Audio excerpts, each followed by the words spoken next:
today to have two members of the House of Delegates joining me on This Week in Virginia, Carrie Coyner, who was just elected to the first term and started serving, and Paul Krizek, who's been serving now, I guess, in the middle of his third term. Paul from Fairfax, Carrie from Chesterfield, also representing a portion of Prince George and Hopewell.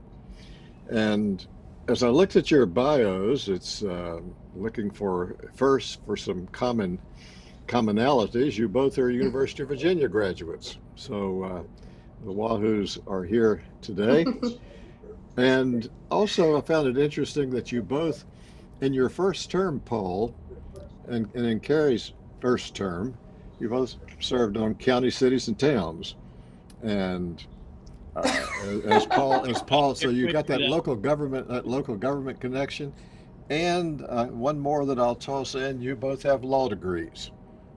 Carrie practicing actively in a firm, and Paul, head of an organization with a law degree, but not really serving as lawyer, right, Paul? Well, I'm the general counsel too, but in the charity world, you're receptionist, general counsel, executive. You do it all. Yes. So you're involved in everything, but the primary reason that I asked the two of you be on together was not because of all of these commonalities that you have, but it was really because of your, I think, very creative news that you send out to your constituents. I must be pleasured and honored to get a significant number of them from the now 139 members of the House of Delegates and Senate combined, and finally all of them interesting.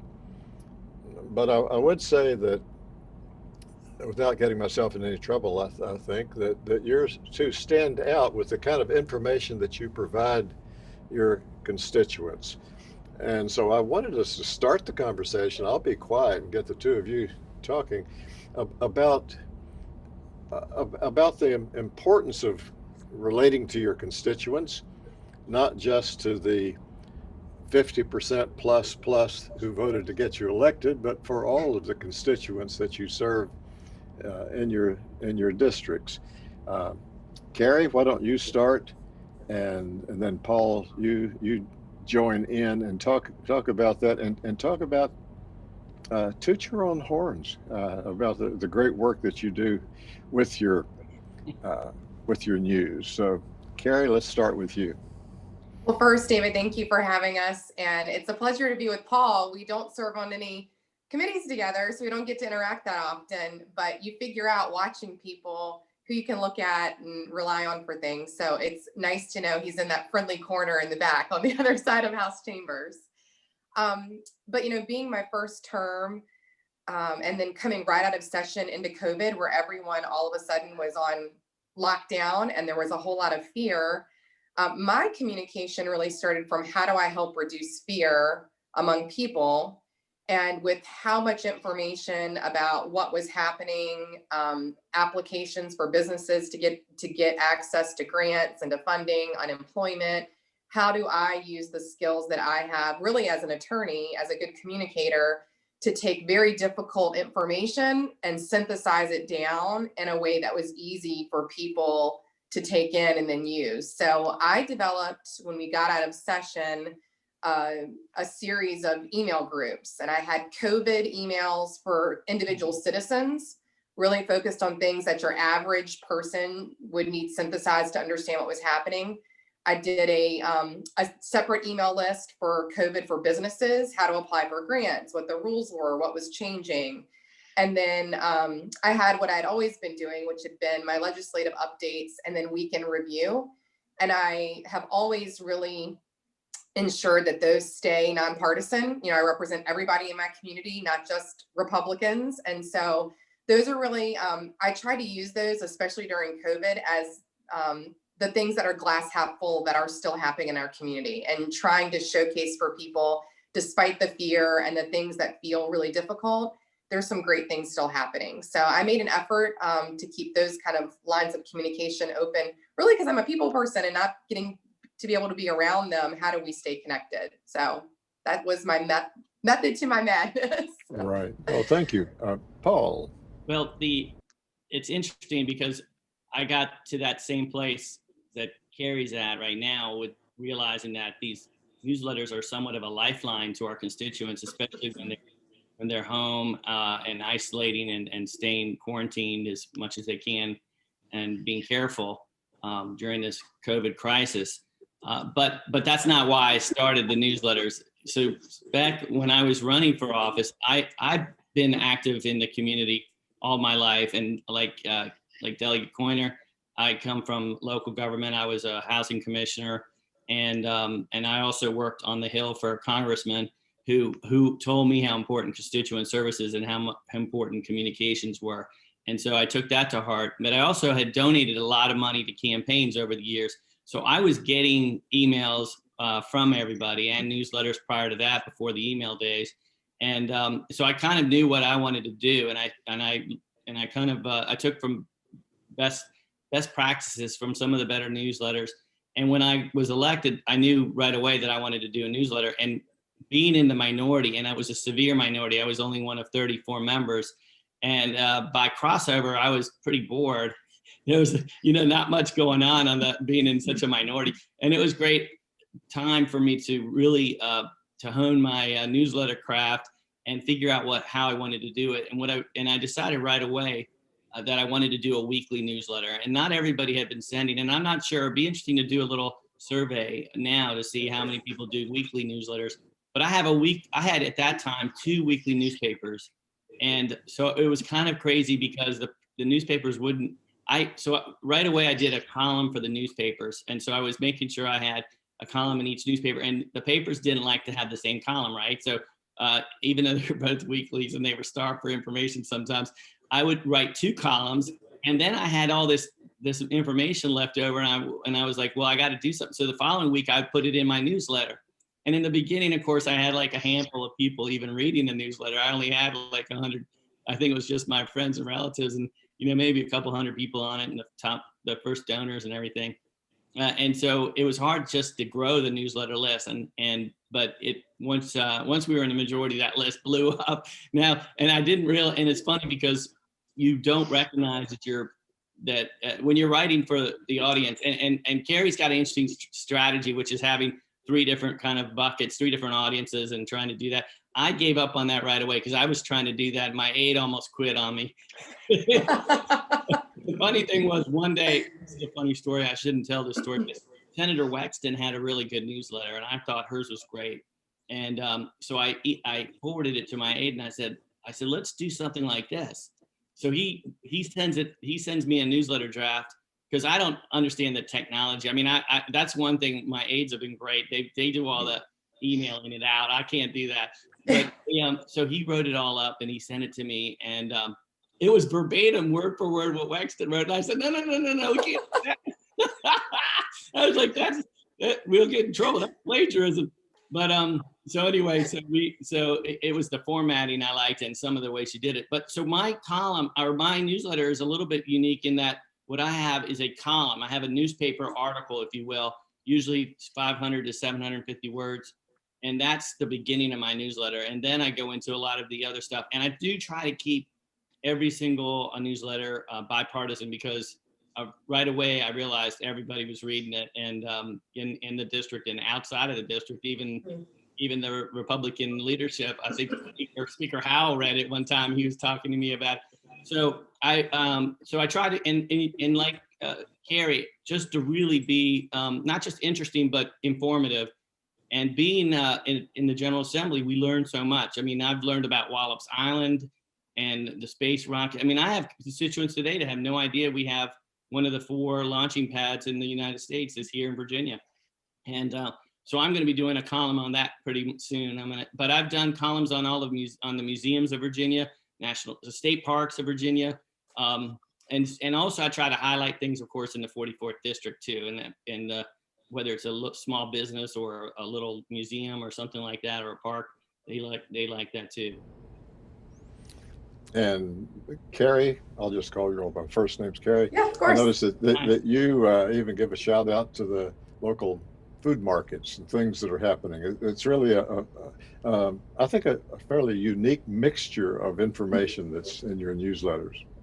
Well, thank you. Yeah, I try to, as I'm traveling throughout the district, I document a lot of small businesses because I think we get so busy or we're staying home so much, we forget that they're out there and they're trying their best to stay open.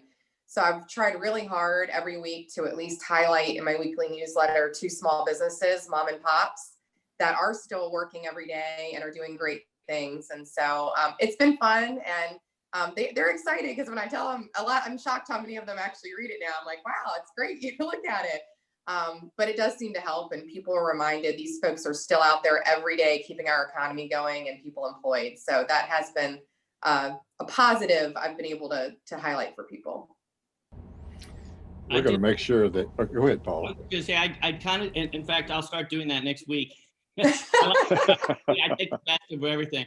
But what I also do is I have a calendar, and a lot of newsletters do that. And I have a calendar that runs along the side of the main text. And I put in lots of highlights there, like what local businesses are doing. There's certainly my Mount Vernon League Chamber of Commerce, which I'm a member of their legislative committee. In fact, we have a meeting tomorrow morning at 8 o'clock, and we do, and also the nonprofits. We are very blessed in Lee area here, Fairfax County, to have some really terrific nonprofits that are doing amazing work right now, especially during this crisis. And they are, of course, have their fundraisers, and I put their fundraisers on that as well. So I have both information for both. One thing I want to do is, and I've done it a little bit, but I haven't done it enough, is have some of it translated in Spanish. And my Spanish is okay, but it's not good enough to write it. And I mean, people can understand it, but I think it's full of mistakes. It's probably like high school, but but it's something that's important in my community. I have about 20%, 25% of the district are Hispanic, and so I'm trying to do more outreach there. And I may end up doing a different, newsletter. I had it in Spanish one time. A few times I've done it with half of it was in Spanish, and I had constituents write back that I don't understand a word that says, and I couldn't explain to them easily enough that that's just a repeat of what you saw in English. So they didn't know enough Spanish to even know that. So I do have to kind of tailor it for the Hispanic community as well. And I think what we're doing is we're in the helping business, right? I mean, Carrie and I, we're it's why we became lawyers too, is to be able to help people, and that's why we got into local government and into state politics. It's because I think all along, when you're a lawyer, you're helping the client, and it's great. It's very satisfying when you win a case, or when you're able to get it. For me, I've actually been able to do cease and desist letters that turned into lots of money for the charity, which is always great. But it's only, you're only helping the client, and maybe you're making, setting some precedent for the future. But then when you get into local government, you're helping more people. But you're always kind of frustrated because you can't really do what you want to do until then you get into state government and you realize, wow, now I'm making a big difference. Constituents are coming to us with questions and ideas, and we're able to write a legislation that becomes law and helps people. And so that's really what it's about. And the newsletters are really a tool to make that happen, right? Because people read your newsletter, and you always include things like, please contact me if you've got ideas. In fact, I did a newsletter on how to write a bill, and most of my legislation ideas come from my constituents. So the newsletter is a dialogue, really, and it gets people helping. You're able to help people more effectively by having a good newsletter. Let me move to another subject, and Carrie, you and Paul each tell us about it. But the challenges of legislating during the pandemic. I mean, I think any number of us could rattle off what the challenges are, but just remind us. But then, how are you dealing with those challenges? You're in the House of Delegates, for instance. Your people should know that you're not meeting in one space when you have a committee meeting or when the House chamber meets. Carrie, what challenges are you facing, and how are you working through them? Well, I think some is just by virtue of technology is great when it works and it's horrible when it doesn't work, and there's nothing you can do about it. So, we've had a few of those minor things. We're very blessed. We have a great technology staff and they jump in as soon as there's a problem. But we definitely have some members that are in locations that it's spottier than others. And so that's been a bit of a struggle. The thing I've missed the most is actually getting to see the public. They're able to participate virtually, which I think even when we go back in person, we should definitely continue because it helps people who are very far away and want to participate. But you get a sense for the passion and the real desires of the public when you see them face to face, you see the room filled with people, you're able to have side conversations with them as you're getting ready for committee meetings. And there's something about being able to see someone face to face giving their testimony. It's just a different experience. It makes it easier, I think, to get a feel. I know my district really well, but we're also making decisions on behalf of the entire Commonwealth. So you lose a little bit of being able to really have a better understanding of where different people are coming from based on their locality and their perspective. It's hard to get that human feel sometimes virtually. I think on the positive, because we've been so singularly focused, it's worked pretty well in terms of committee meetings.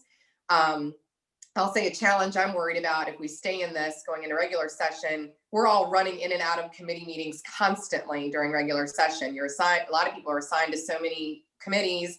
You're running from one to go have your bill heard in another. And I'm not sure how we virtually get in and out so quickly of places without interrupting people. So that is, I think, a challenge I see in the future. I think it's worked pretty well, again, because we've been so singularly focused and most of our members weren't serving on the committees that were meeting. Like I would have loved to have had an education committee meeting. I had bills I wanted to be heard.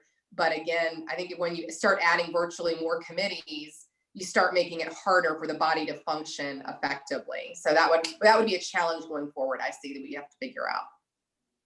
Yeah, there's no doubt nothing beats personal interaction.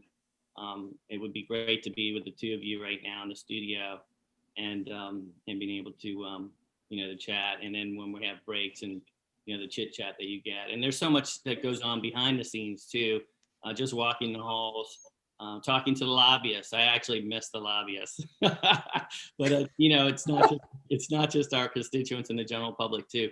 But there's a lot of expertise out there that you get just sometimes it's overhearing somebody talking and then you go up and interrupt them and learn more about what the topic is and what you're doing. So, and working with across the aisle too, it's easier to do that when you're in person. It's a lot easier to one thing you have to guard against yourself when you're doing this remotely is that you're not talking to robots. So, we're all flesh and blood people that we need to treat with respect and dignity. And it's easier sometimes on internet and Facebook and emails and things like that to say silly things and be mean and nasty. I'm not, and I don't accuse anybody in the General Assembly of doing that, but it doesn't lend itself to, that really nice comedy and helping people and working together across the aisle, especially. So it is kind of tough. I will say that I think, Carrie, you're absolutely right. And until you said it, I couldn't figure it out. But you're right, it works because we're singularly focused. If I was thinking the other day, what am I going to do when I have my subcommittee chairmanships? If we go remotely, that's going to start to get tougher once you get drilled down, because we haven't had any subcommittee meetings. We've just been a few, not even all the committees have met. So that's going to make it, if we have to keep doing this remotely, there'll be bigger and bigger challenges. The only saving grace is knowing that this is not forever, because if it was forever, then we're really in bigger trouble than we all know. It can't be this way forever. We've got to come together again, and the sooner the better. But of course, safety is of paramount importance to everybody, and not just our safety, but the safety of our constituents. Yeah, and Paul, what you said, really struck me too about working across the aisle. It's a lot easier in virtual to stick in your own caucus because you just y'all have your own, everybody has their own thing. versus when we're in House chambers, we're in committees, you naturally make small talk and then talk about issues more with folks who are across the aisle. It's just a much easier way to do that. And because we don't have natural places to meet, right? In virtual, you can't have a sidebar conversation in Zoom. We're all of us are there at one time together.